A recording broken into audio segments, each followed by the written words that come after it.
Hello everyone, welcome back to the channel. आज वाले video में मैं आप लोग को सिखाने वाला हूँ कि ट्रेंड को जो है उसको पूरा कैप्चर कैसे करते हैं। उसके साथ साथ बहुत लोग मुझे ये पूछ रहे थे कि सर आपने जो ये रिवर्सल पकड़ा, ये रिवर्सल आपने किस बेसिस पे पकड़ा। प्लस मैं आपको ये बताने वाला हूँ कि वेव एनालिसिस आप कैसे कर सकते हैं। और जब भी आप रिवर्सल के बारे में सोचे उसके अंदर आप क्या क्या चीजें देख सकते हैं जिससे आपको पता चले कि यहां से मार्केट रिवर्स कर सकता है या नहीं कर सकता है। अब ये बात याद रखो, ये वीडियो ना ही कोई बुलिश सिनेरियो से रिलेटेड है, ना ही कोई बियरिश सिनेरियो से रिलेटेड है। मैं आप लोग के साथ में चार्ट पर जो जो हुआ है, जितनी भी चीजें चार्ट पे हुई है वो सब मैं आपसे डिस्कस करूंगा। मेरा माइंडसेट इधर क्या था, मेरा माइंडसेट इधर क्या था, मेरा माइंडसेट जब ये वाला क्रैश आया था तब क्या था, तभी ये यूट्यूब चैनल था नहीं, लेकिन तभी मेरा माइंडसेट क्या था, एंड उसके बाद में मैंने कैसे कैप्चर किया। जितने भी लोग पुराने हैं उनको पता है कि इसके पहले भी बहुत बार ऐसा हुआ है कि मैंने रैली कैप्चर करने में हेल्प किया है, फॉल कैप्चर करने में हेल्प किया है। कभी कभी ऐसा भी हुआ है कि मैं ट्रेंड के अगेंस्ट हो गया हूं एंड मुझसे वो मिस आउट हो गया है। ये भी हुआ है, ये मैं एक्सेप्ट करता हूं। देखो, मैं भगवान नहीं हूं, मैं एक नॉर्मल एनालिस्ट हूं और ये मैं हर बार बोलता हूं। और मैं नॉर्मल एनालिस्ट रहने में बहुत खुश हूं। लेकिन स्टडीज जो है, स्टडी के बेस पे ही मार्केट चलता है। कोई कितना भी कुछ भी बोल ले कि न्यूज आ गई, ये हो गया, ये कोरोना की वजह से ये हो गया, एक्सेट्रा एक्सेट्रा, कुछ फर्क नहीं पड़ता। यस, न्यूज के वजह से मैक्सिमम 2-3 दिन, एक हफ्ता, या वर्स्ट के सिनेरियो कोविड जैसी कोई न्यूज होगी तो एक महीना मार्केट बिहेव कर सकता है। डिपेंड करता है वो न्यूज का इम्पैक्ट क्या है।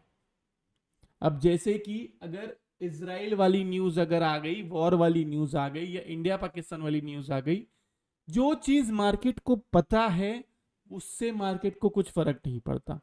आप एक बात याद रखो, जब जब दुनिया में वॉर हुआ है तब तब स्टॉक मार्केट ज्यादा भागा है।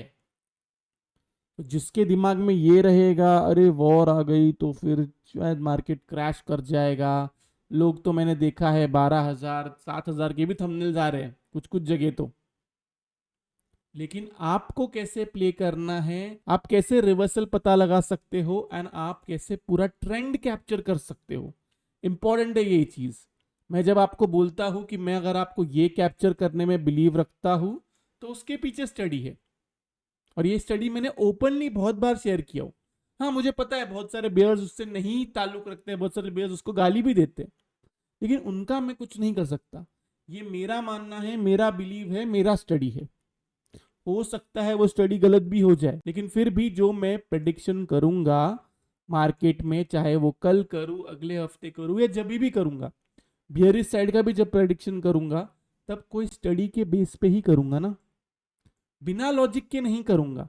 अभी अगर मैं आपको बोल रहा हूं, अब प्लीज ये सुन के कल तुम लोग कॉल वॉल लेके नहीं बैठ जाना।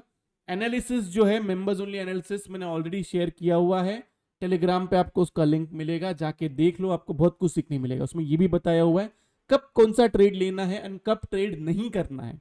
इंपॉर्टेंट चीज है ये, लोग ये बात समझते नहीं है। लोगों का प्रॉब्लम ये है, उनके दिमाग में सिर्फ सेम एक्सपायरी में गैम्बलिंग करना घुसा हुआ है। ये जो क्विक मनी वाला फंडा है लोगों के दिमाग में, इसके वजह से लोग लॉस करते हैं। मैं अगर ये बोल दूं कि तुम एक महीने में 2.5% 3% कमा सकते हो, लोगों को वो नहीं चाहिए। लोगों को क्या चाहिए, डबल हो जाए बस, कैसे तो डबल कर लूं, फिर उसका डबल, फिर उसका डबल, यही लोगों के दिमाग में चलता रहता है। एंड ये टिपिकल रिटेलर माइंडसेट है और इसकी वजह से लोग लॉस करते हैं। स्टॉक मार्केट बदनाम यही बेवकूफ लोगों की वजह से है। जो पहले से है उनको पता है कि कितने में पेट भर जाना चाहिए। तो अब ट्रेंड कैसे कैप्चर करते हैं, एलीट वेव आप कैसे सीख सकते हो, ये सब के बारे में हम लोग बात करते हैं। देखो, सबको एक कॉमन चीज पता है कि एलीट वेव में 1, 2, 3, 4 और 5 होता है। उसके बाद में ए बी सी होता है, फिर A B C D E होता है, फिर WXY XX और फिर Z होता है। WXY XX फिर Z होता है। ये सारी चीजें होती है, एज्यूमिंग कि आपको पता होगा। अगर नहीं पता है तो समझ लीजिए ये सारी चीजें होती है। आपको कभी भी देखना होगा तो आप ट्रेडिंग व्यू के चार्ट पे आके इधर आपको देखने मिल सकता है, आपको समझ में आएगा कि लॉजिक क्या है। बाकी सब पैटर्न्स वैटर्न्स तो सब अपनी जगह पे। अब आपको पता कैसे चलेगा रिवर्सल के बारे में, दो तीन चीजों का ध्यान रखना है आपको। आपको ये देखना है कि आरएसआई डाइवर्जेंस होता है या नहीं होता है। अब आरएसआई डाइवर्जेंस मतलब कि यहाँ पे जब भी आप ट्रेड लेने की कोशिश करो, समझो मैं इसको ना डेली बेसिस पे लगा दूं, ओके। यहाँ पे अगर आप देखोगे तो यहाँ पे प्राइस जो है एक जैसा है, लेकिन इधर आरएसआई डाइवर्जेंस है। समझ में आई? ये सारी चीजें जब आप देखोगे तब आपको समझ में। अब बहुत सारे लोग ये पूछेंगे कौन से टाइम फ्रेम पे देखना है। देखो, जितने छोटे टाइम फ्रेम पे आप देखोगे उतना छोटा मूव आपको मिलेगा, जितने बड़े टाइम फ्रेम पे आप देखोगे उतना बड़ा मूव आपको देखने मिलेगा। मैं कौन सा टाइम फ्रेम इस्तेमाल करता हूं? मैं इस्तेमाल करता हूं 15 minutes, 30 minutes, hourly, 4 hourly, daily, weekly and monthly. अब डिपेंड करता है कि एनालिसिस में किस चीज के लिए करता हूं। अगर मैं इंट्राडे बेसिस पे कर रहा हूं तो मैं इस पे ध्यान दूंगा। अगर मैं थोड़े बड़े टाइम फ्रेम के लिए वीकली, मंथली, ईयरली पे कर रहा हूं तो मैं इस पे ध्यान दूंगा। क्लियर है? तो आप पहली चीज देख सकते हो कि आरएसआई डाइवर्जेंस आपको देखने मिल रहा है या नहीं। यही सेम केस के अंदर ऊपर की तरफ यहां पे एक आरएसआई डाइवर्जेंस है। ये जो है इधर से लेके इधर तक, इधर से लेके इधर तक, ये एक आरएसआई डाइवर्जेंस है। लेकिन आरएसआई को जो है रिजॉल्व भी किया जा सकता है। मतलब जब जब आरएसआई डाइवर्जेंस आए, मार्केट जो है समझो अपसाइड में है तो वो करेक्ट कर दे, डाउन साइड में है तो वो अप मूव दे दे। ओके, क्लियर है मेरी बात? तो आरएसआई डाइवर्जेंस जो है उसको रिजॉल्व किया जा सकता है अगर मार्केट ने करेक्ट कर लिया या अपसाइड डाइवर्जेंस दे दिया। डिपेंड करता है आरएसआई किधर की तरफ डाइवर्जेंस दिया है। क्लियर है? मतलब अगर अभी इसके ऊपर अगर इसने ब्रेकआउट दे दिया, मैं रुक जाओ, मैं ट्रेंड लाइन लगाता हूं, आसान हो जाएगा। अगर इसके ऊपर इसने ब्रेकआउट दे दिया मतलब इसने डाइवर्जेंस रिजॉल्व कर दिया, देन यहां से ये अपसाइड की मूव की तैयारी कर सकता है, ये भी यहां से अपसाइड की मूव की तैयारी कर सकता है। सेम केस के अंदर इधर भी, इस वाले केस के अंदर यहां पे इसने रिजॉल्व करके ऊपर गया एंड उसके बाद में इसने फिर से अगर ये ब्रेकडाउन देता था तो यहां से ये प्राइस फिर से ब्रेकडाउन दे सकता था। तो आरएसआई डाइवर्जेंस के बारे में बता दिया, उसके साथ साथ आपको ये बता दिया कि आरएसआई डाइवर्जेंस जो है वो रिजॉल्व भी होते हैं। अब वीडियो में आगे बढ़ने से पहले सिर्फ एक चीज आपको कहूंगा कि वीडियो को जो है लाइक करें, कमेंट सेक्शन में एक हार्ट ड्रॉप कर दे। अगर वीडियो खत्म होने के बाद वीडियो अच्छा नहीं लगता है वो हार्ट को निकाल देना, और अगर वीडियो अच्छा लगता है तो दूसरा कमेंट करके जरूर बताना कि आपको वीडियो कैसा लगा। अब हम आते हैं सेकेंड पॉइंट पे। एक तो हो गया हमारा आरएसआई डाइवर्जेंस, दूसरा आप ट्रेंड लाइन बनाओगे प्राइस के लिए एंड देखोगे कि उसमें ब्रेकआउट आता है या नहीं आता है। मतलब आपने ट्रेंड लाइन बनाया एंड उसका ब्रेकआउट आया। अगर ब्रेकआउट आया तो उसके अंदर दो सिनेरियो क्या होता है, या तो वो ब्रेकआउट फेल होगा जो यहां पे फेल होते हुए दिख रहा है, लेकिन ध्यान से सुनो, या तो वो ब्रेकआउट फेल होगा या फिर वो एक वेव पैटर्न में कन्वर्ट होगा। अब ये कैसे होगा ध्यान से समझे। हो सकता है थोड़ा सा कंफ्यूजन आपको लगे, लेकिन अगर आप वापस वीडियो रिवाइंड करके देखोगे तो आपको समझ में आएगा। अब यहां पे इसने ट्रेंड लाइन बनाया, ट्रेंड लाइन का ब्रेकआउट दिया, लेकिन मैं कभी भी एक स्टडी को मैं मानूंगा नहीं कि इसने ब्रेकडाउन जो है वो फेल कर दिया। मैं क्या करूंगा, इसके अंदर अपना एलीट वेव भी लाऊंगा। वो केस के अंदर क्या है, मंथली टाइम फ्रेम पे एलीट वेव पे हमने क्या बात की हुई है, मंथली टाइम फ्रेम पे एलीट वेव पे मैंने आपसे हमेशा बात की है, ये एक फर्स्ट वेव है, ये एक सेकेंड वेव है, ये एक थर्ड वेव है, देन एक फोर्थ वेव है। हो सकता है फोर्थ वेव और टाइम पास करे, लेकिन फिफ्थ वेव जो है ऊपर की तरफ है। क्लियर है? अब वेव्स हमें कैसे पता चलेंगे? फर्स्ट वेव हमेशा आपको ब्रेकआउट पे या आरएसआई डाइवर्जेंस पे पता चल जाएगा, चाहे वो चैनल ब्रेकआउट हो चाहे ट्रेंड लाइन ब्रेकआउट हो। फर्स्ट वेव आपको समझो, हम लोग यही एग्जांपल लेते हैं तो फर्स्ट वेव आपको चैनल ब्रेकआउट पे या प्राइस का ब्रेकआउट आता है उस पे आपको समझ में आएगा। तो ये आपका पूरा फर्स्ट वेव है जिसको आप कैप्चर कर सकते हैं जब भी आपको ब्रेकआउट मिलेगा।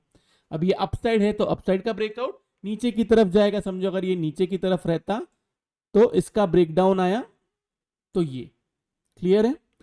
ये हमारा फर्स्ट वेव का सिनेरियो रहेगा कि फर्स्ट वेव अगर आपको फर्स्ट वेव कैप्चर करनी है तो ब्रेकआउट का इंतजार करना पड़ेगा, देन उसके बाद में सेकेंड वेव, देन एक थर्ड वेव।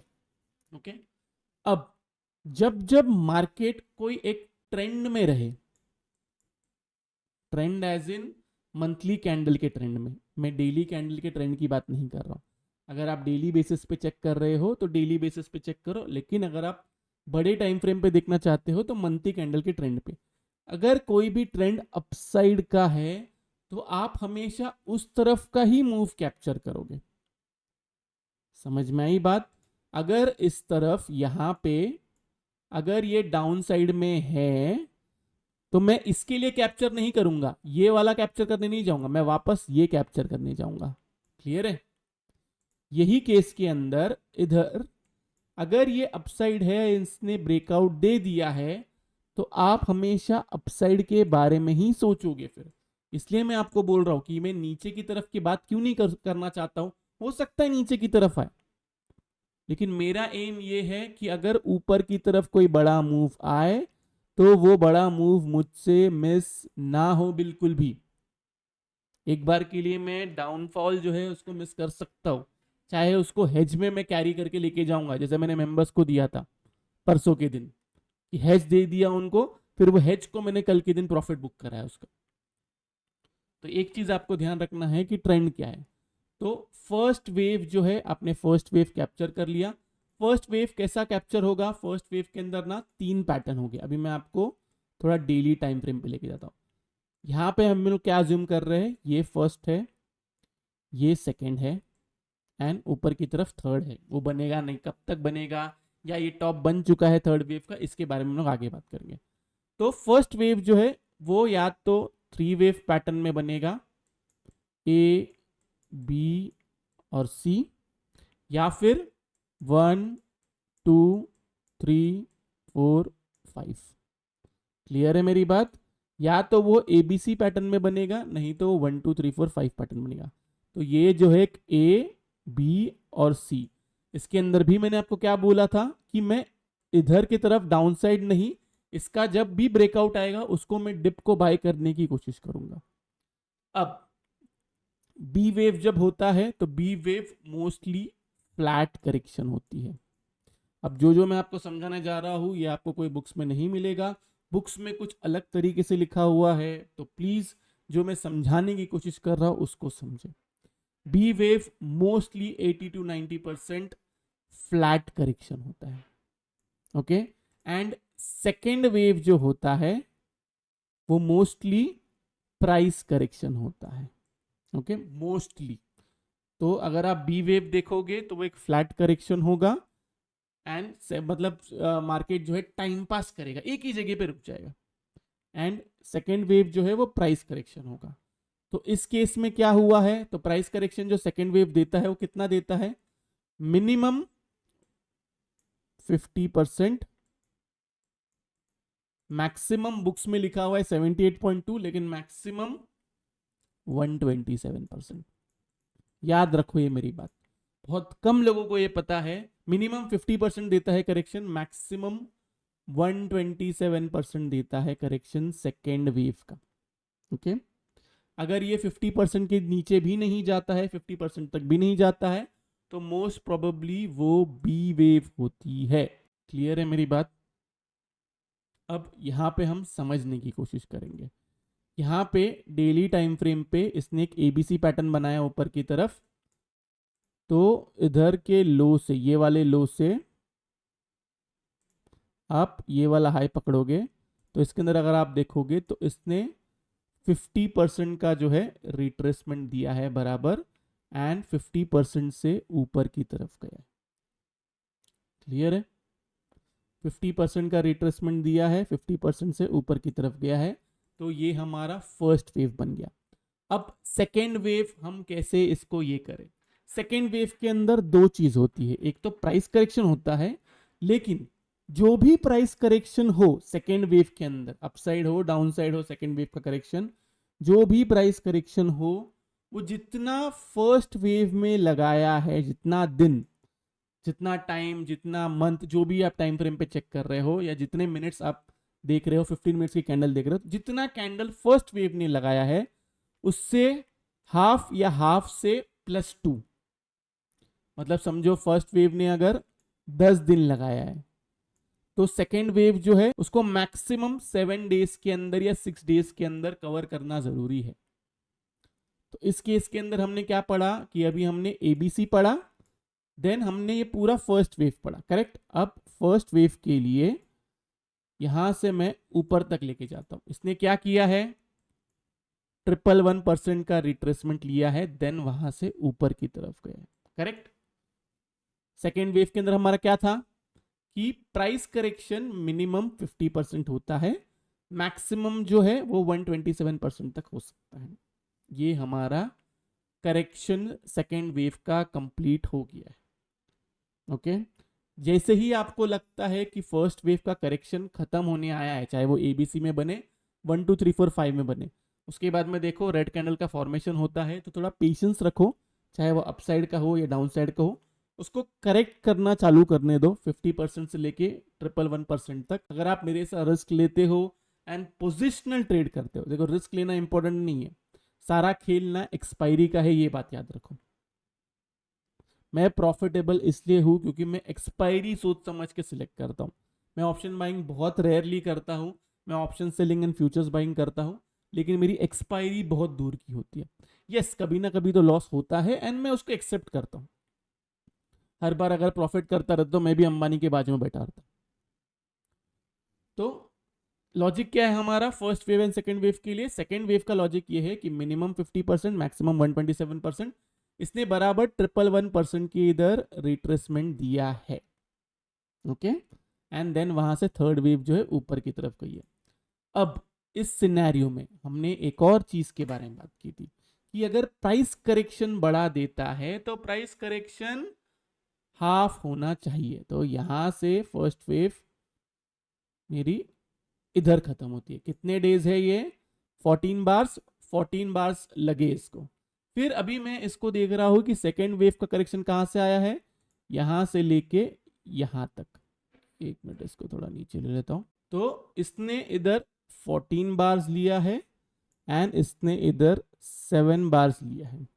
अब थर्ड वेव के लिए आप कैसे प्लानिंग करोगे? आपको सेकेंड वेव समझ में आ गई, ये आपका फर्स्ट सिनेरियो था जिसके अंदर सेकेंड वेव में आपको प्राइस करेक्शन आया। प्राइस करेक्शन नहीं, टाइम करेक्शन आता है एंड 50% तक ही रिट्रेसमेंट करता है। इसको आप कैसे पता करोगे? मंथली कैंडल लगाओ, ओके, एंड सब कुछ ना आपको चार्ट पे दिखेगा, सब कुछ चार्ट पे। ऐसा नहीं कि मैं घर से कुछ बना के लेकर आ रहा हूं एंड कुछ अलग से स्टडी कर रहा हूं, नहीं, ऐसा कभी भी नहीं हुआ है। ये हमारा फर्स्ट वेव जो हमने पकड़ा हुआ है, यहां से लेके ये हमारा टॉप है, इसने लगाए 18 बार्स, क्लियर है। देन उसके बाद में जब इसने ब्रेकआउट दिया तब इसने कितना टाइम लगाया, मतलब ये अगर हमारा फर्स्ट वेव है जिसने टॉप बनाया, तो सेकेंड वेव से कितना टाइम लगाया? सेकेंड वेव का ब्रेकआउट जो है यहां तक जो है इसने ब्रेकआउट दे दिया, मतलब इस कैंडल के बाद हमें ब्रेकआउट आया, मतलब फर्स्ट वेव, देन एक सेकेंड वेव पूरा कंसोलिडेशन, देन एक थर्ड वेव। ओके, क्लियर है इतनी मेरी बात? Hope so first wave and second wave आपको समझ में आ गई होगी। फर्स्ट वेव हमेशा कैप्चर करना डिफिकल्ट होता है क्योंकि आपको पता नहीं चलता है कि रिवर्सल कहां से आएगा। आप रिवर्सल कैप्चर करने की कोशिश कर सकते हो, हर चीज के लिए आपको पेशेंस लगेगा और आपको बहुत प्रैक्टिस करनी पड़ेगी। ऐसा नहीं है कि ये एक दिन, 2 दिन, 1 महीना, 2 महीना, 1 साल में आ जाएगा। आपको 4 4 5 5 साल ट्रेडिंग करना पड़ेगा।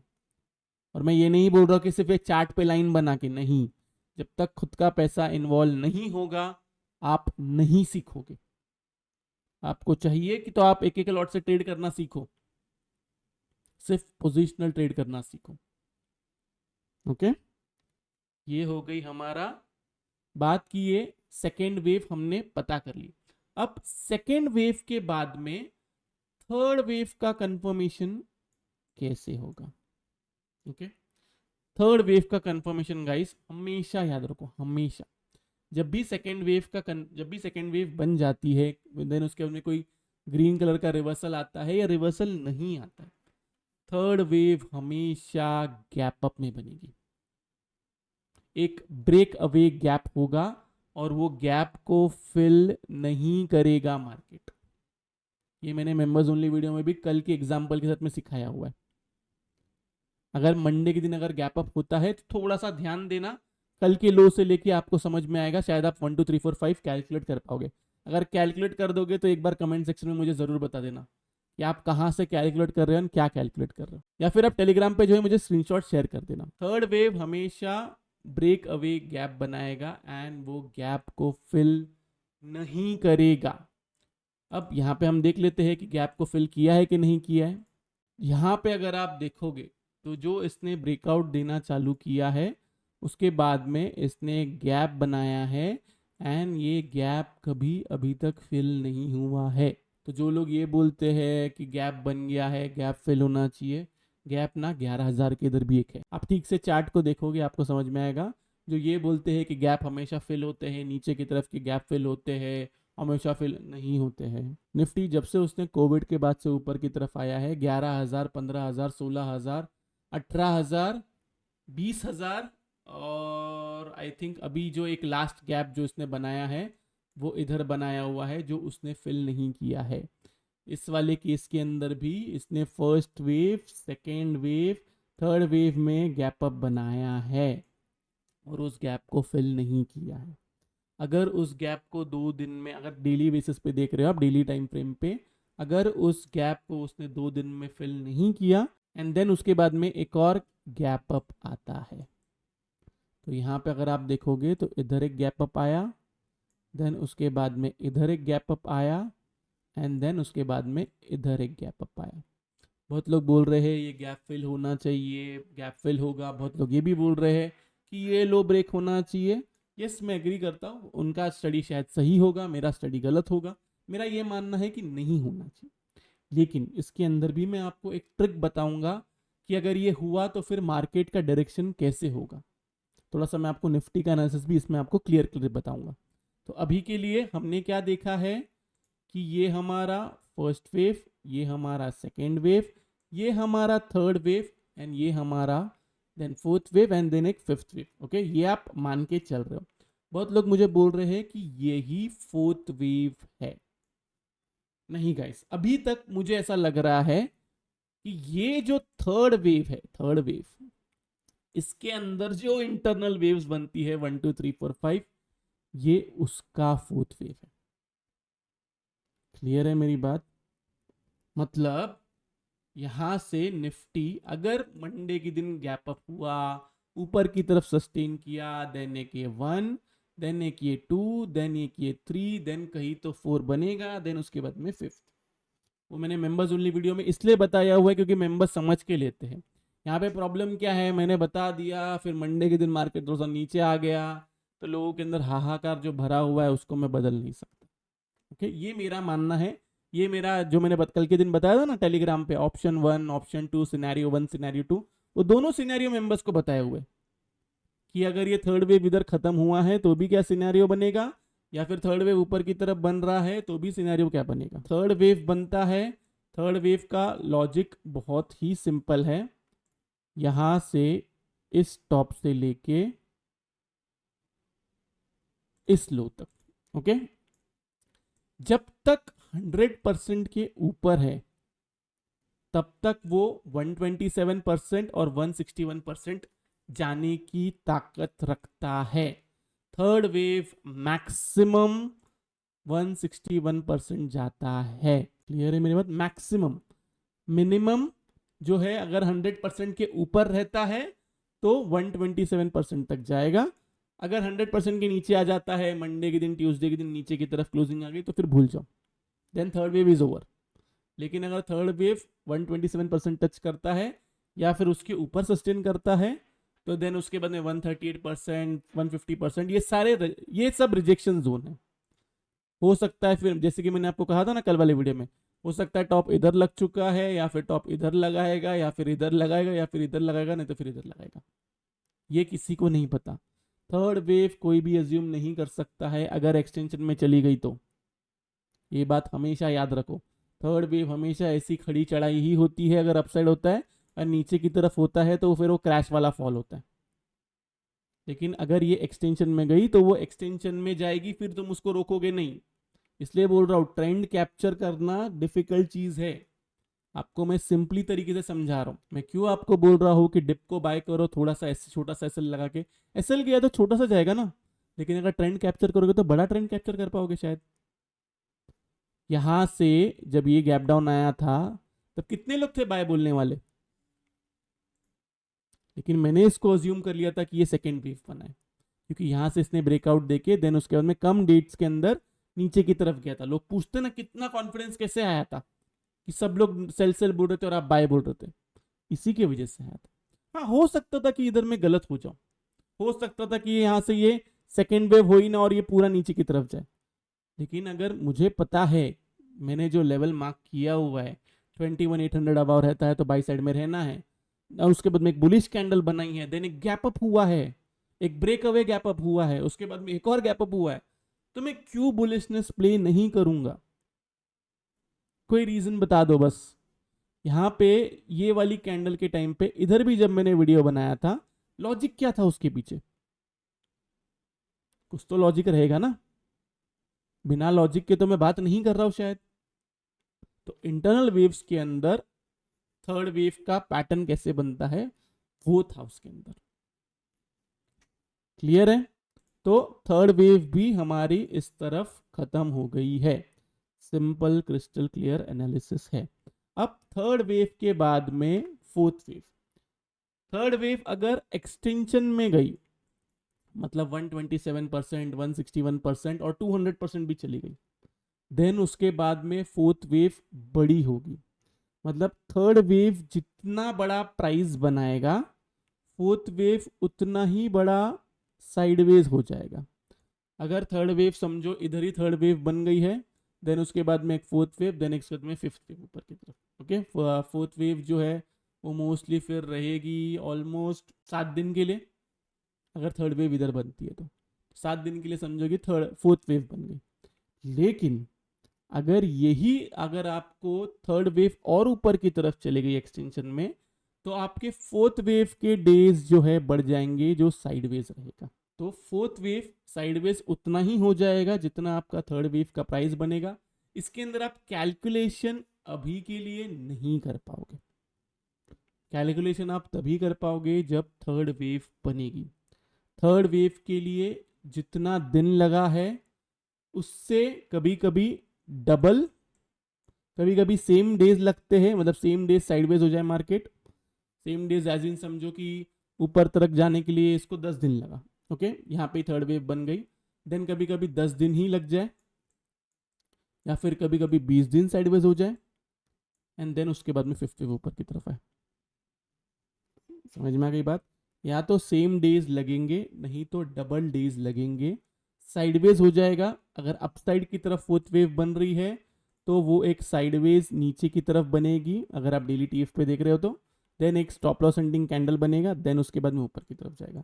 यही अगर नीचे की तरफ अगर बन रहा है तो ये ऊपर की तरफ ऐसे से बनेगा, देन एक स्टॉप लॉस एंडिंग कैंडल बनेगा, देन उसके बाद में फिफ्थ वेव बनेगी। क्लियर है? यही अगर हम लोग नीचे की तरफ देखेंगे wave count, first wave second wave शायद टाइम पास करे या फिर कम डेज के अंदर नीचे की तरफ आए, देन उसके बाद में थर्ड वेव बने, देन एक fourth wave stop loss ending candle, then एक फिफ्थ वेव। यही ऊपर की तरफ first wave, second wave, third wave, fourth wave, then एक fifth wave, and then fifth wave को तो फिर चेस करते जाओ। इसके अंदर आप चेजिंग के अंदर ध्यान दे सकते हो। आपको सिर्फ सिंपल फिबोनाची लगाना है। समझो समझो यही थर्ड वेव है एंड फोर्थ वेव ये है। एग्जांपल दे रहा हूँ कि थर्ड वेव ये है एंड फोर्थ वेव ये है, तो इसके अंदर आप इसके अंदर इतना फिबोनाची लगाओ, एंड ऊपर की तरफ जो जो आपको फिर दिख रहा है 127% से लेके 116%, ये सब आपके resistance and profit booking zone हो गए फिफ्थ वेव के लिए। फिर हो सकता है फिफ्थ वेव भी एक्सटेंशन में चले जाए, तो जितना उसको खींच सकते हो उतना उसको प्ले करो। जब तक कोई भी दिन आपका स्टॉप लॉस हिट नहीं होता है तब तक उसको प्ले करते जाओ। ये चीज मैंने मेंबर्स को इधर भी बोला था, इधर भी बोला था, इधर भी बोला था, इधर भी बोला हूं। जब तक ऊपर की तरफ खींच सकते हो, ट्रेंड को कैप्चर कर सकते हो, कैप्चर करो। हाँ, अगर न्यूज के बेस पे कोई रैंडम न्यूज आ गई, अपसाइड की तरफ मार्केट था गैप डाउन कर दिया, या नीचे की तरफ मार्केट था पॉजिटिव न्यूज आ गई अब चला गया, वो बात अलग है। लेकिन कब तक आप न्यूज के बेस पे ही प्ले करोगे? देन उसके बाद में जैसे जैसे वो अपसाइड बनाए third wave and fifth wave के अंदर, आप एक चीज का ध्यान दे सकते हो कि वो फिर से RSI डाइवर्जेंस कर रहा है क्या। तो ऐसे आप ट्रेंड को कैप्चर कर सकते हो। इसके अंदर मैंने आपको निफ्टी का एनालिसिस भी बता दिया। अब मैं आपको एक और चीज बताता हूं जो कल मैंने मेंबर्स को बताया हुआ है, आपको हिंट देता हूं। ओके, अब ये इसको मैं लगा रहा हूं आर्ली चार्ट। ओके, इस केस के अंदर हम लोग कैसे माने कि ये कितवे वेव पे चल रहा है, एंड ऊपर की तरफ जाएगा नहीं जाएगा या नीचे की तरफ फॉल देगा, ये आप देखो आर्ली बेसिस पे और मुझे पिंग करके बताओ टेलीग्राम पे। टेलीग्राम का लिंक आपको डिस्क्रिप्शन में मिल जाएगा, फ्री टेलीग्राम चैनल है उसका, एंड उधर आपको मेरा कांटेक्ट मिल जाएगा। लेकिन जो भी पिंग करे प्लीज, अगर मैं मैसेज देख रहा हूं तो भी ध्यान दे, या फिर अगर आप टीम से बात कर रहे हैं तो भी ध्यान दे, लॉजिकल बात करें, न्यूज के बेस पे बात ना करें। मेरे को जो न्यूज के बेसिस पे बात करता है ना, मेरे को सबसे बड़ा बेवकूफ लगता है। सभी लोग टैरिफ टैरिफ करके इतना मेरा दिमाग खराब किए हैं। जब ये इधर था मार्केट, उसके बाद में गैप डाउन हुआ, तभी भी मैंने उनको बाय ही बोला था।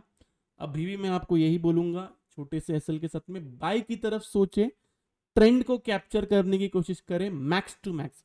एक आध दिन ऐसा होगा कि एसएल जाएगा, और अगर आप वो नहीं देख सकते हो तो फिर भाई आप ट्रेडिंग के लिए ही नहीं बने। बाकी अगर कुछ क्वेश्चन रहा तो प्लीज कमेंट सेक्शन में जरूर बताएं।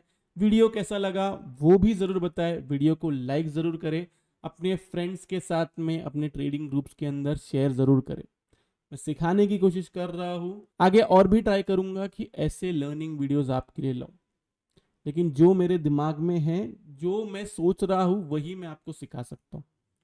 मैं उसके अलावा अननेसेसरी आपको न्यूज़ के बेस पे बियरिश नहीं करना चाहता हूँ। हाँ, ये चीज़ मैं एग्री करता हूँ कि कभी कभी मुझसे ट्रेंड मिस होते हैं। इधर जैसे कि मैं अगर आपको बताऊं, यहाँ पे मैंने पूरा का पूरा अपना पोर्टफोलियो खाली कर दिया था, लेकिन यहाँ पे मेरा अजम्पशन ये था, जब ये वाली कैंडल बनी थी ये वाली, तब मेरा अजम्पशन ये था कि यहाँ से एक और हाई लगाएगा एंड देन फिर वहाँ से नीचे की तरफ फॉल आएगा। जो मैं एक्सेप्ट करता हूँ हुई ये गलती है, लेकिन वही ना, मैंने यहाँ से आपको पूरा कैप्चर करवाया है गाइस। ऐसा नहीं है, जो लोग मुझे पहले से जानते हैं उनको तो पता है कि मैं 15,000 से जब टेलीग्राम चैनल शुरू किया था तब मार्केट 15,000 पे था। लोग वहां से क्रैश की बात कर रहे हैं। मैं 15,000 से तुमको 26,000 तक लेकर आया। उसके बीच में भी जो ये सारे करेक्शंस है, ये करेक्शन को भी मैंने प्ले करवाया पूरे। हाँ, इधर ये इस तरफ अपसाइड ये मिस हो गया था मेरा, लेकिन उसके बाद में भी जब ये नीचे की तरफ आया, यहाँ से फिर पूरा आपको कैप्चर करवाया। थोड़ा सोचो ना कि मैं किस बेसिस पे आपको बोल रहा हूँ। मैं ना ही बुल हूँ ना ही बियर हूँ, मुझे पता है कि मैं क्या कर रहा हूँ, एंड स्टडी के बेस पे बात करता हूँ मैं कभी भी। मैं अंधे जैसा ये न्यूज़ वो न्यूज़, गिफ्ट निफ्टी ऐसा है, ये वैसा है, वो वैसा है, नहीं बात करता। तो होप सो आपको वीडियो से बहुत कुछ सीखने मिला होगा। अगर आप लोग को वीडियो अच्छा लगे तो प्लीज वीडियो को जो लाइक कीजिए, नीचे कमेंट सेक्शन में कमेंट करके जरूर बताइए कि आपको वीडियो जो कैसा लगा। अगर आप चैनल पर नए हैं तो चैनल को सब्सक्राइब जरूर कीजिए। इस वाले वीडियो के लिए मैं सिर्फ इतना रखता हूँ। बाय बाय, टेक केयर, अपना ख्याल रखिए।